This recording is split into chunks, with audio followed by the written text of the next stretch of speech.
चिकन पेट जोनी खेत लेखा कोड़ी। अच्छा चिकन चिकन पेट खेत लेखा दनी कोड़ी।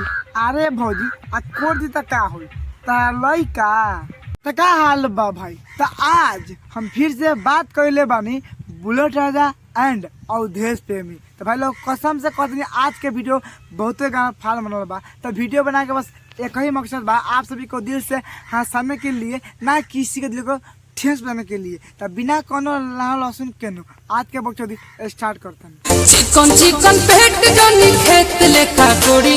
तार बहन जो भौजी बोला ना चिकन चिकन अगर तो पेट खेत लेकर कोड़ दी तो का होई, कोनो पटाखा पेल दी कि तार लड़का हो जाई कि लाल चाट के बांध हो देबू। तनी आगे बोलो। छोड़ी राजा छोड़ी दर्द करे घोड़ी। अरे तारा मोहिनी के गाड़ी में गधा के लंड पे लो, वाह बहुत अच्छा। सुन तारा भाई लोगन कैसे कहतिया भौजी, छोड़ी राजा छोड़ी दर्द करे घोड़ी। तो नहीं बताओ भाई लोगन कौन ऐसा बहन जो भौजी भौसी वाला बा पेला से ढोरी दर्द करला। भाग बहन छोड़ी राजा छोड़ी दर्द करे घोड़ी। ए तार बहन चलो भौजी हम कसम से कहता नहीं तारा नो पक्का तारा नो कुछो ना कुछ भइल बा। तो नहीं बताओ भाई लोगन भौसी वाली इतना बड़ा पार्ट पहन ले बिया, इतना छोटा छोटा पार्ट पहनी तो कोनो भतार के नु पहले के मन करी। ए भौजी सुख मनाओ नु कि तारा भतार छोड़ देता, अगर हम बचे नु पटाखा पेल देती। फूला है दिन फूल अभी तोड़ी। वाह रे भौजी भौसरी वाली वाह। सुन तारा भाई कि लहसुन कह के फुला दी बहन जो पता ना का बोलती है। हमारे समझ में आया लेकिन हम कहे नहीं क्या। लेकिन भौजी हम नु तार पेल चाहता का कि तहार जवानी नु बहुते चहर बा। आज जब चहर बा जब पेले के मन करबे करी, जब अभी ना पेलबू तब बाद में देखे का लार चटबू। अरे दी फूला है दिन फूल अभी तोड़ी। ए भौजी एगो बतिया के तू बार बार मत कर, ये तो बात सुन के मन करता पटाखा पेले के। अब का है तो नहीं बताया भलोन। अगर हम भौजी खाली कहीं हाँ दे दे दे दे दे दे दे तो भौजी क्या करी, खोल के दे थोड़े दी तोप के मारी एक गलिया पर गलिया फट जाए। छोड़ी राजा छोड़ी दर्द करे घोड़ी। तहार बहिन चोदो भौजी का चाहता ना हमरा के बोला तू का चाहता है। हम भेजी के अपना बारका बाबू के ना तू कहता भेज तहार बहन चोदो ऐसा पहले नु कि लान पर हक देबू आ गान धके भाग देबू। दोबारा नु कब देवे के नाम ना लेबू।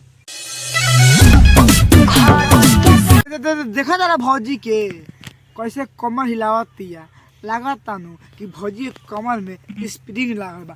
हाँ भाई तो कमर भौजी हिलावतिया नु और गलती से एक बार तक हमरा कैमरा के दे देनु, इतना मजा आई कि कैमरा नु मतलब कैमरा कोई सारा मुठे ना मार। अच्छा है उधगता एक उधिक ले दे, मतलब जो कूदता है कूद ले दे। वाह रे भैया वाह बहुत अच्छा। सुनता भाई लोग कैसे भैया भौसरी वाला कहता कि है उधकता तो उधिक ले दे, सारा पटाखा पेल दे गाड़ दे के भगो।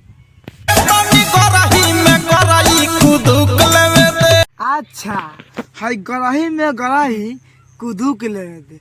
अब देखा सार तो नहीं भैया हम ता से एगो बात कहल चाहता नहीं, अगर भौजी के ता पहले के बानू तो पेल के काम खत्म कर, लेकिन बार बार एक बतिया के अनुका छुपा के मत कर। तो हम पेलम नु गांड धर के भगो।